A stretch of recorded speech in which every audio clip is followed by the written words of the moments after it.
you can pretty much invent meme coins every day. But with rare sats, there's a fundamental analysis that buyers can do about rare sats. And that fundamental analysis is simply looking at what the guy is trying to sell you or what the guy is trying to create.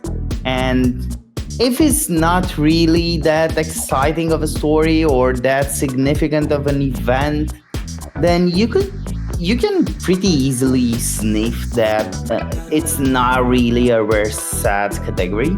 So that's something really special about rare sats that I would argue no other asset in crypto has.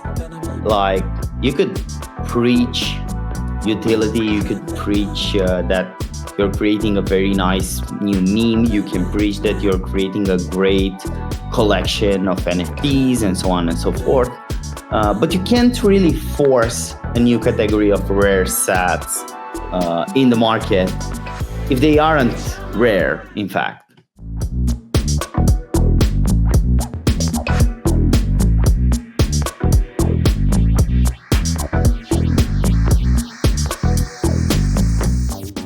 Welcome back to Bitcoin Season 2. I'm Charlie Spears of Blockspace Media. Bitcoin Season 2 is about new conversations, new faces, and new topics on the oldest blockchain, Bitcoin. We cover ordinals, rare sats today. We cover Bitcoin tech and Bitcoin culture.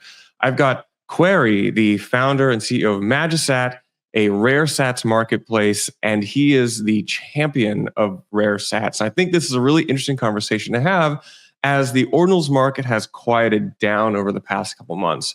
But I personally got into this whole crazy world of ordinals because of rare sats myself. I'm excited to talk about rare sats, and in particular, the design under the hood of how rare sats get into the marketplace and Bitcoin ecosystem. So let me bring up Quary. Quary, welcome to Bitcoin Season 2. Thanks for coming. Hey, Charlie. Happy to be here. Yeah, so just quick little explainer about yourself, how you got here, and then where your role in the Bitcoin and ordinals ecosystem is. Yeah, so the backstory is that one of my associates called me one night and said, like, look, we got Bitcoin NFTs now. So that was what, that sentence brought me to ordinals, and ordinals brought me to rare sats. That's in short how I got there. And with the rare sats, there's a different story. After I got that phone call, I started immediately inscribing some NFTs because with ordinals, you got this craziness with low numbers, low inscription IDs. At least you had that early on. So we wanted to move as quick as possible to inscribe something, preferably under 100,000, which we did. And when we were distributing those ordinals, at some point, somebody came in our Discord and said, look, you got 22 of a total of 25 inscriptions that are under 100,000 and are on rare sats. And I was like, so what was that?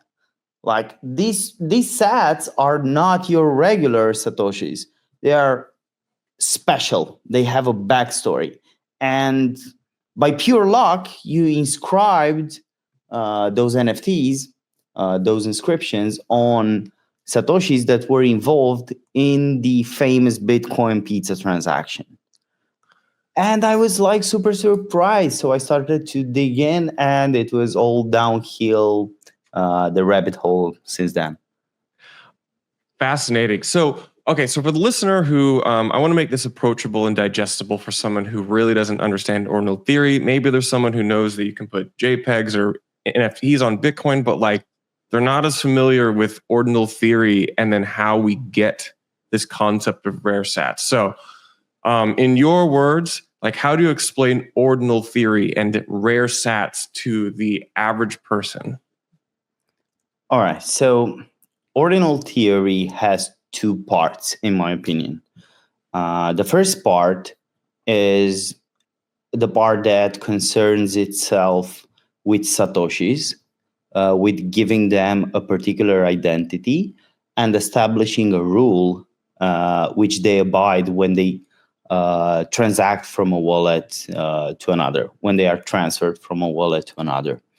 The second part concerns itself with inscriptions and with attaching data to particular satoshis.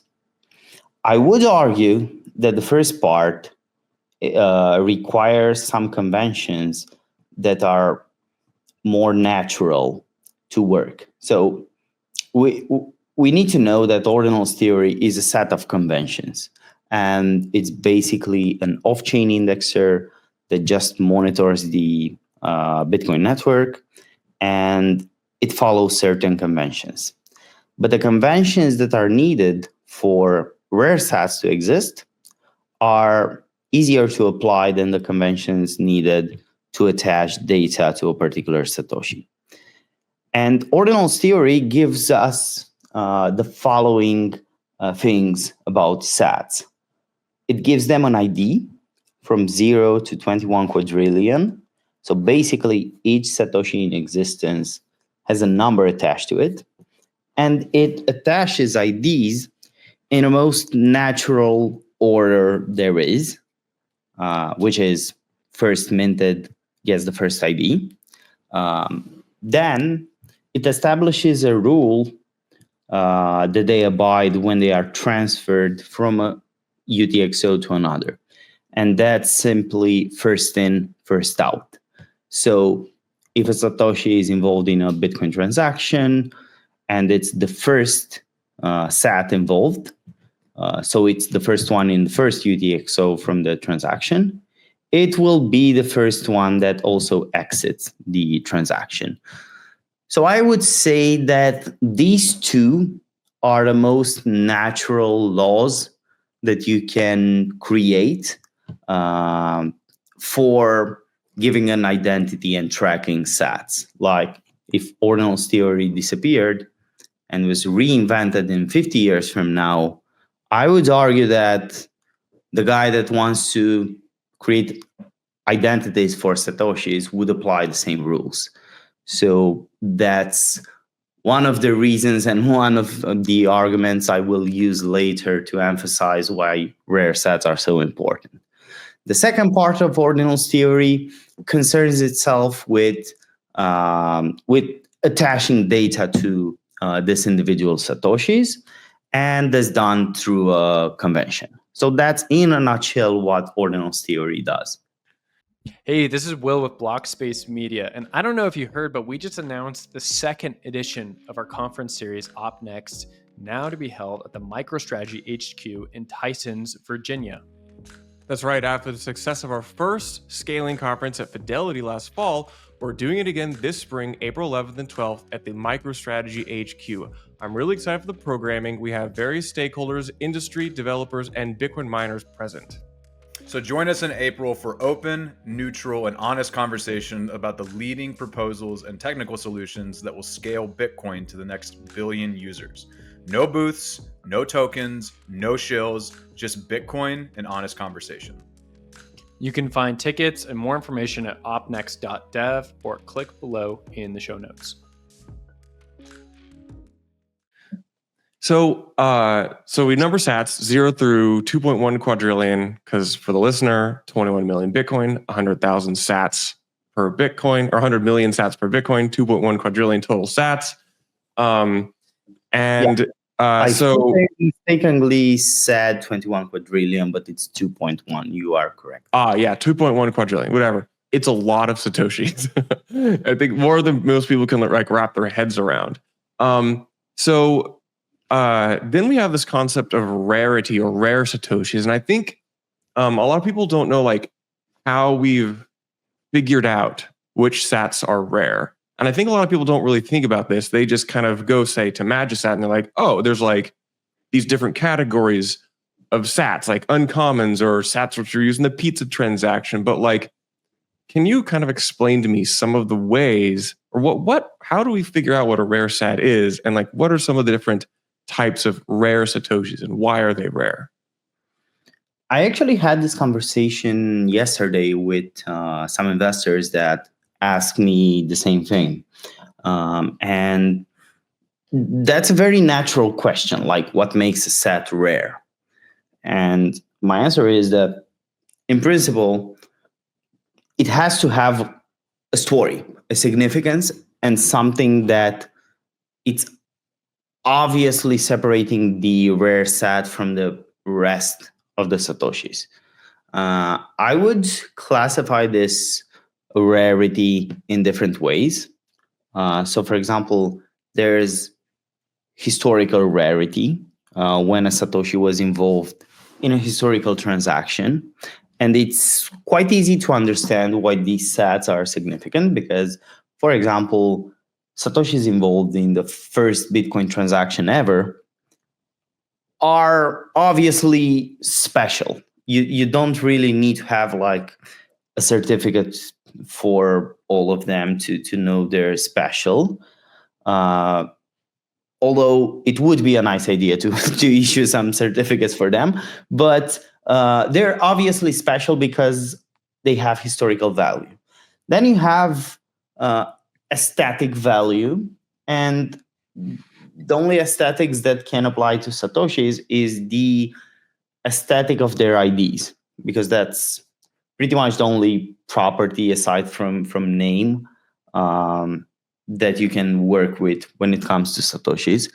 So if you have an ID formed out of only one digit, for example, if you have an ID with 999999999, that's obviously interesting or special compared to other IDs.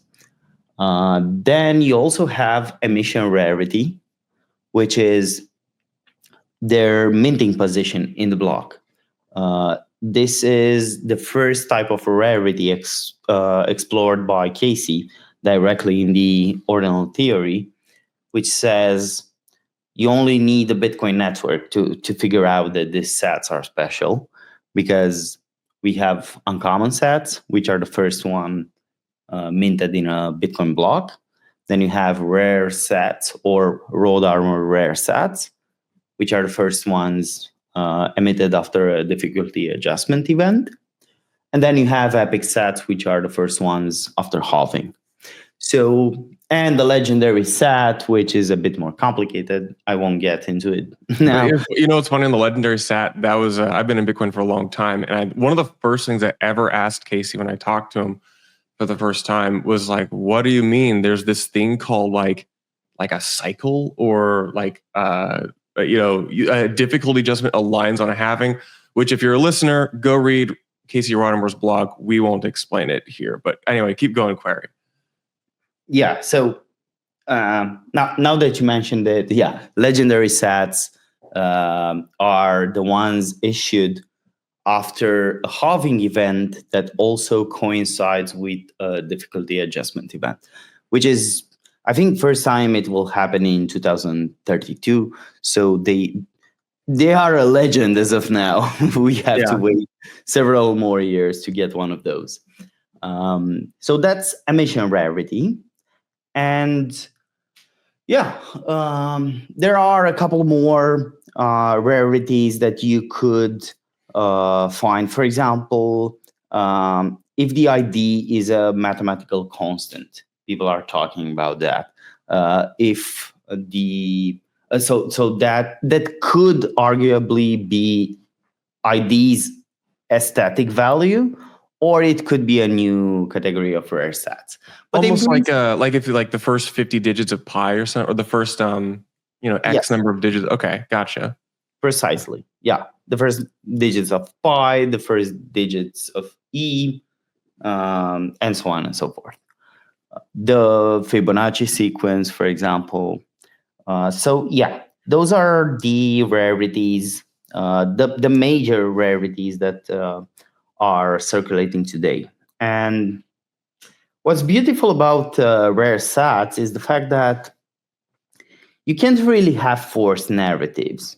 Like, for example, with meme coins, You can pretty much invent meme coins every day.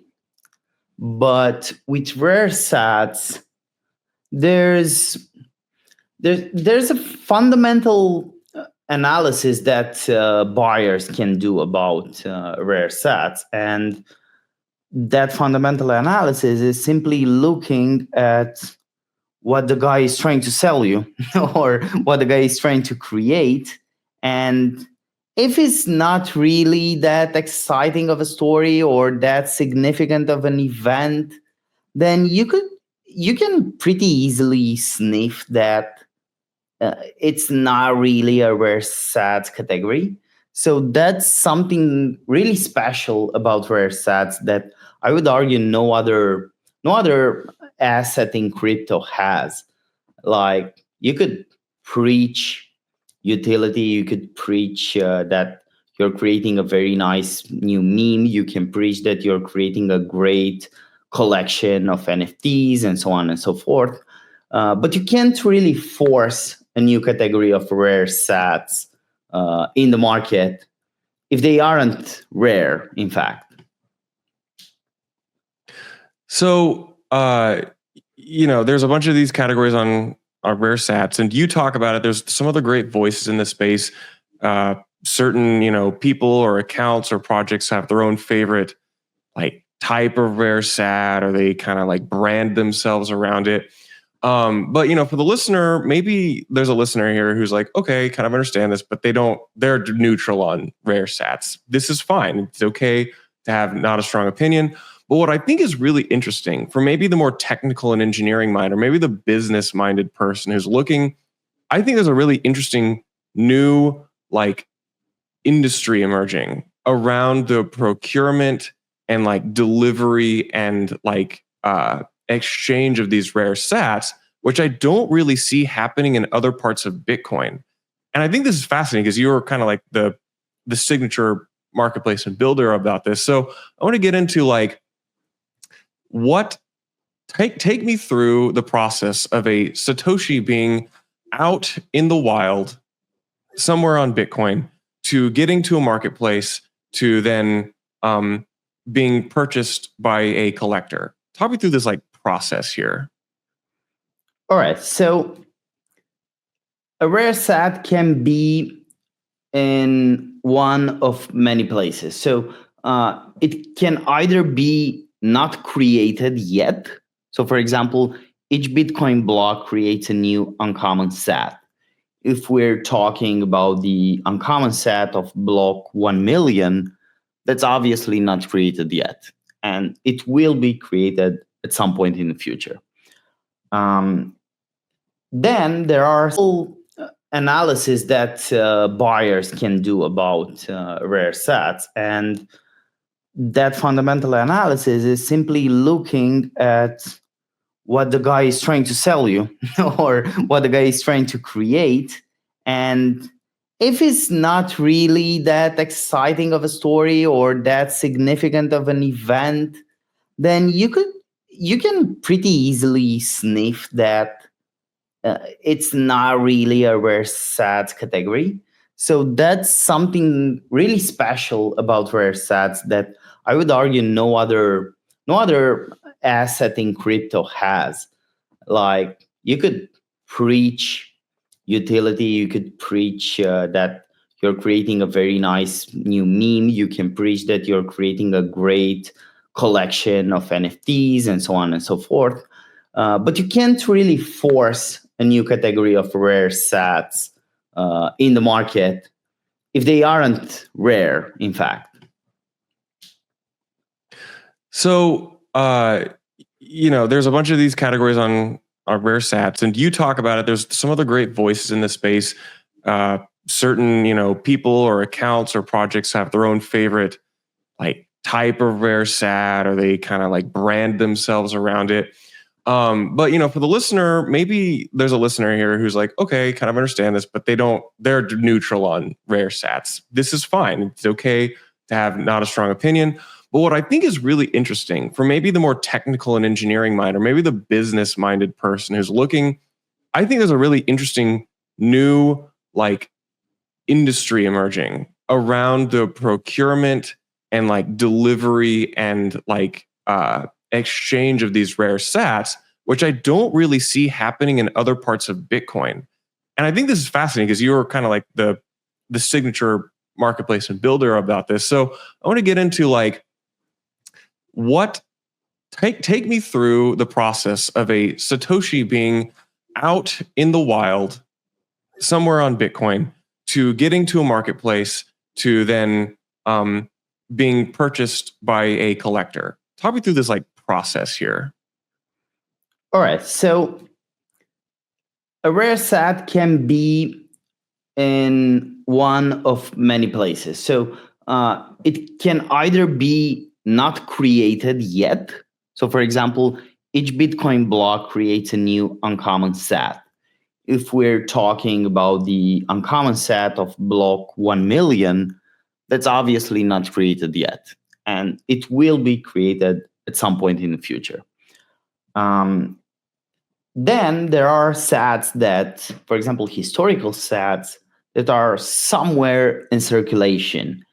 And most of the time they are in a wallet that's probably not aware that rare sats even exist.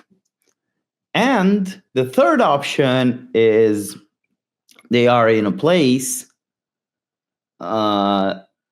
in which they can be extracted from.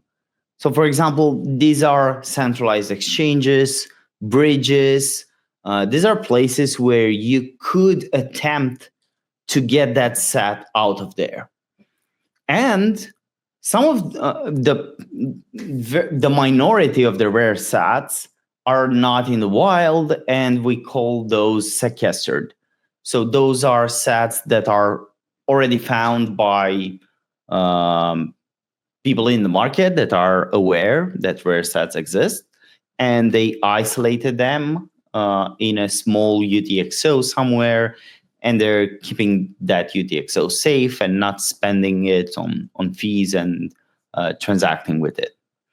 So the only place you can get them from and bring them to the marketplace is this place where they are accessible, like bridges or centralized exchanges. Or miners. Miners can bring you rare sats that weren't minted yet, and they mine a block, they isolate the uncommon sat, and they put it on marketplace. But aside from that, you can do this thing that's called sat hunting. And what sat hunting entails is you gather whatever Bitcoin you have, you deposit them in an exchange, then you withdraw from that exchange and get new sats. And why that happens is because centralized exchanges usually serve withdrawals from a hot wallet and gather deposits in some user-specific wallets. So they serve the withdrawals from a different address from the one in which you deposit funds in your account. So basically what you do is you shuffle your sats around. Like I come to an exchange with 100 million sats, which is 1 Bitcoin, and I get another set of 100 million sats. And I look, basically I look what I got in this withdrawal from the exchange. I isolate whatever I like. So it's like filtering for gold, basically, filtering the sand for gold.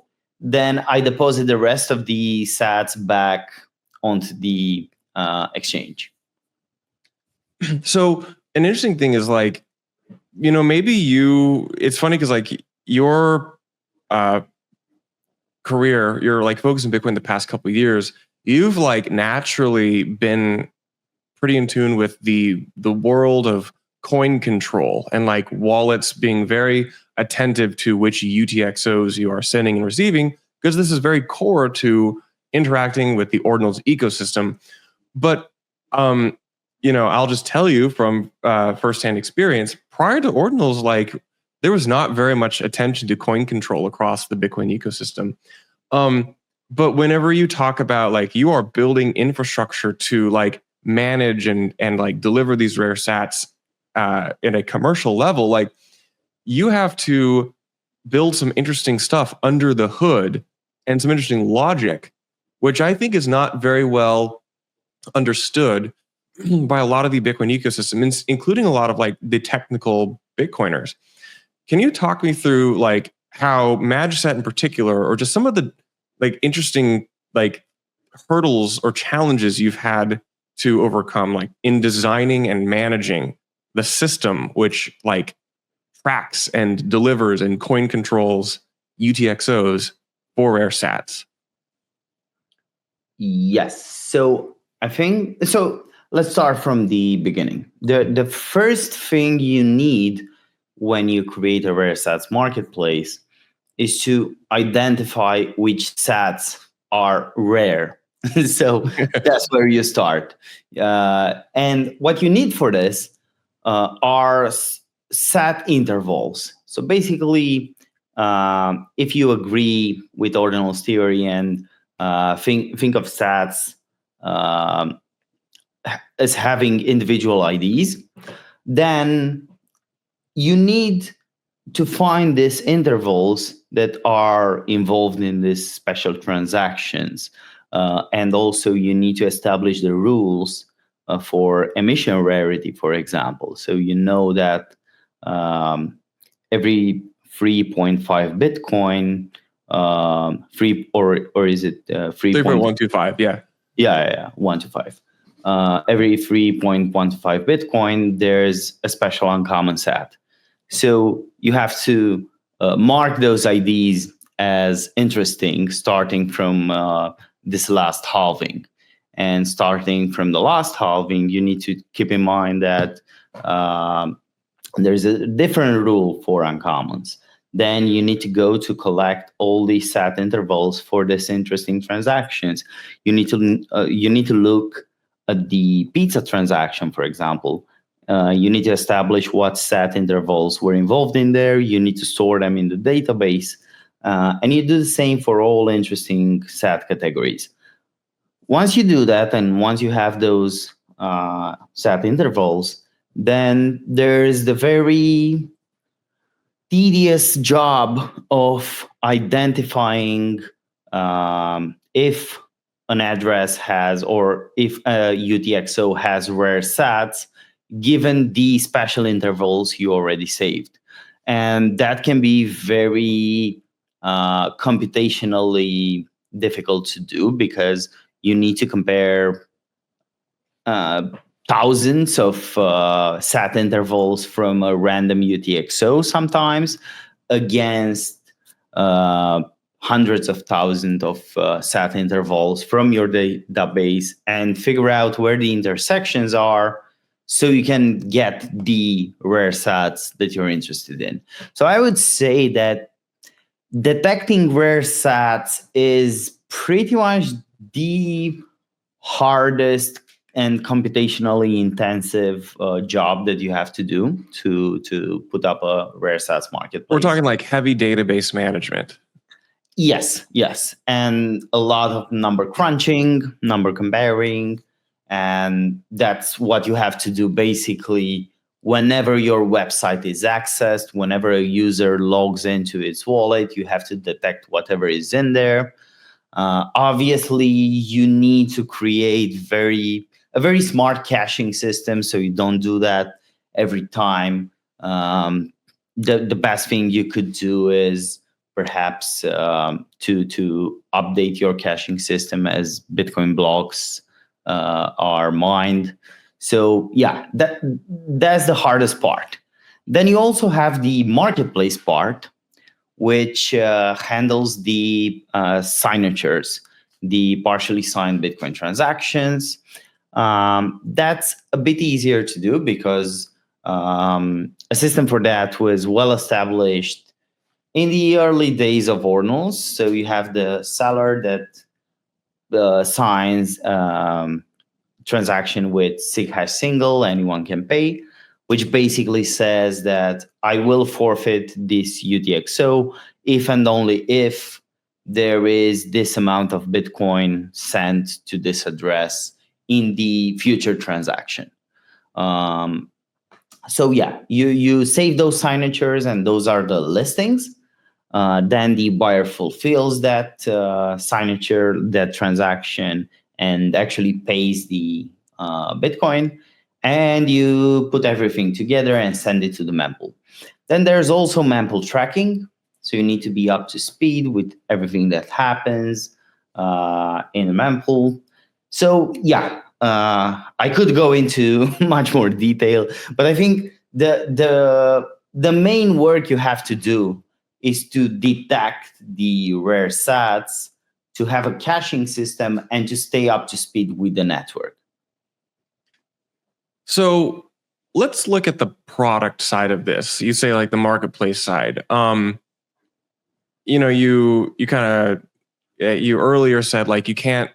The market kind of has to discover what satoshis are rare. It's hard to launch, like you can launch a meme coin and it's just a bunch of like social media shit posting. But in rare sat world, it's kind of like this emergent like price discovery.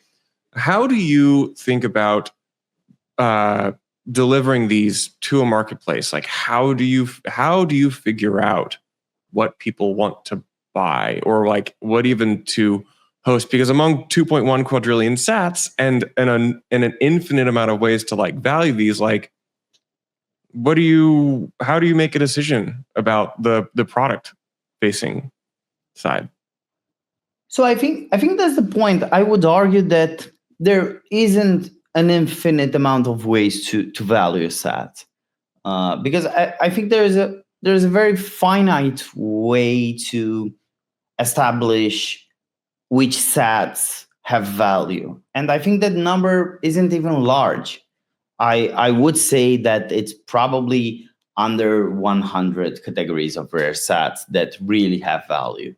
And then there are all the rest of the ways that are very subjective. So if a way to assign value to some satoshis is very subjective, that's not something that would go to the broad market. For example, I might value sats that have been minted when my birthday is, but the next guy wouldn't really care about that. So that's a subjective way to give value to some sats, and that, in my opinion, wouldn't make it to the broad market. So for now, we handle these ways to assign value to satoshis that have objective value, or a more objective value. For example, it's easy for the whole market to agree that the first sats transacted in first transaction are special, because that's not very difficult to see.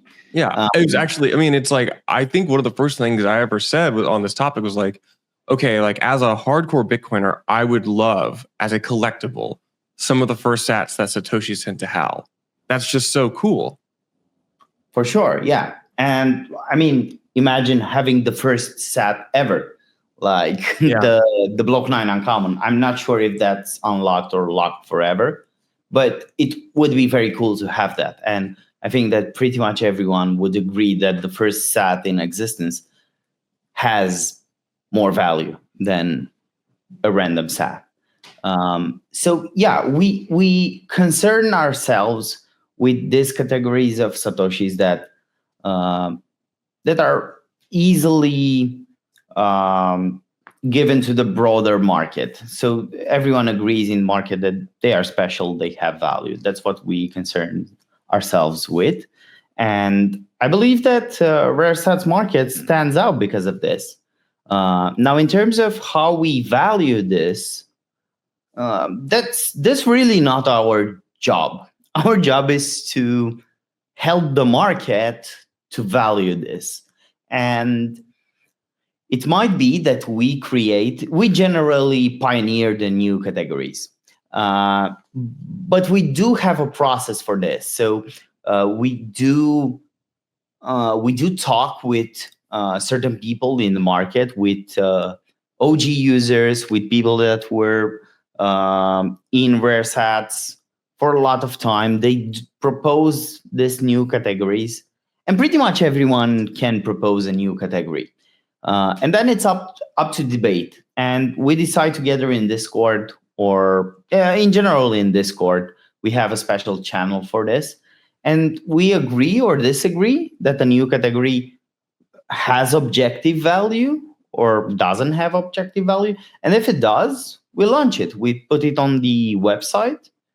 People who have those sats can already list them, or sat hunters can go to exchanges and adjust their algorithms to also isolate these new categories of sats. And then if the market treasures them and people agree that they are desirable and pay a premium for them, then it's pretty much all natural from there.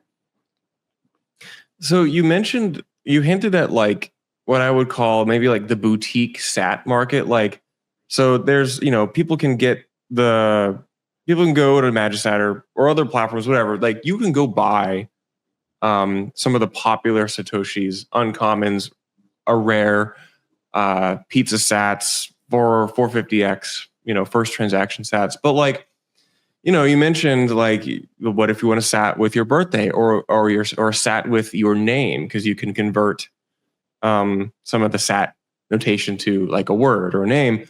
Like, this is an interesting market because it's kind of a very niche market too, I think, of like boutique sats. Like we might call them one-of-ones or like specific like sats to be hunted. How does that even work? What does that look like? How does someone who wants a sat with their name on it go about even figuring out how to acquire that? Yeah, for sure. It's a very interesting market. And we actually have on our roadmap sat hunter contracting. So basically what you would need to do is to go in a place and basically place a bounty for a specific number of sats with specific properties. Because those properties might be subjective, they might be valuable only to you. So sat hunters in general maybe wouldn't bother to extract them because they fail to identify any value in them. But since they have your birthday or whatever you value, they might be special to you. So then you go and place a bounty on them. Sat hunters that are doing this anyway for the mainstream categories would also include in their software the bounties that are on the website, and would basically gather those sats for you. Whenever they finish, they contact the buyer and have the transaction go through Magisat. So that's a very interesting market, and that's something that we want to also cover in the future, because it's similar to license plates. Like you might want a license plate with Bitcoin, writing Bitcoin on it, but for, I don't know, a very old Wall Street dude, it might not be that valuable. So it's pretty much the same here. So so let's just open it up. Like, I said at the top, like you're a big cheerleader for like the rare sats category, the rare sats business. I've also been a cheerleader, although I don't talk about it as much because I talk about all things Bitcoin Season 2 related these days. But like, give me the Quarry's bull case for rare sats over the coming years. Like, why are rare sats going to be a major component of like the Bitcoin economy going forwards? Well, I will keep this very short because it's simple. So everyone who FODs rare sats or calls it like this passing FOD, the only argument they have is that there's not enough liquidity in the market. And that's it. I never heard another argument for which rare sats are not going to make it, other than there's not enough liquidity in the market, which I believe is true. There's not enough liquidity in the market right now, but there's absolutely zero reasons for which this liquidity and the attention that will be focused on rare sats wouldn't grow in the future, because this is an amazing asset class. It's an asset that's resistant to grifters. You can't really be an influencer and start your own rare sat category and extract liquidity from the market with that, because nobody will buy your made up category. This is very easily obtained from the Bitcoin network, easier than inscriptions, because you only need the first part of the Ordinals theory conventions, which are also the most easily obtained ones, because I would argue they follow Occam's razor, in the sense that it is the simplest way to assign IDs, and this is the simplest way where sats can go from one UTXO to another. So if our memory gets erased, rare sats will probably be reinvented in 20 years. And we also have color coins that were a thing back in 2012, which were pretty much the same thing as rare sats, very similar. So I would say that rare sats is most definitely something that won't go away. You could make the argument that we have runes, which have more liquidity. And I believe that's just because the momentary attention was focused on runes and not on rare sats. But that is going to change naturally over the years. So I am very much not concerned with runes being competition for rare sats, because in time, rare sats will prove themselves as the better asset of the two. I love your insight to this query, and I enjoy seeing you on the timeline talking about rare sats. To wrap this up, what's a call to action? Where can people find you? Where can they dive deeper on the things we talked about today? Where do people find you? Well, I would invite them to go to magisat.io. We also have a lot of educational material about rare sats. And aside from this, I am active on Twitter, now on X. And my handle is const_quary. Great. Well, thank you so much, Quary, for joining me, Bitcoin Season 2. And I'm looking forward to a conversation later on in the bull market, maybe about reflecting on where the state of rare sats are, maybe at the end of 2025. Otherwise, thank you so much for coming on Bitcoin Season 2. Thank you so much, Charlie. And as always, it's been a pleasure.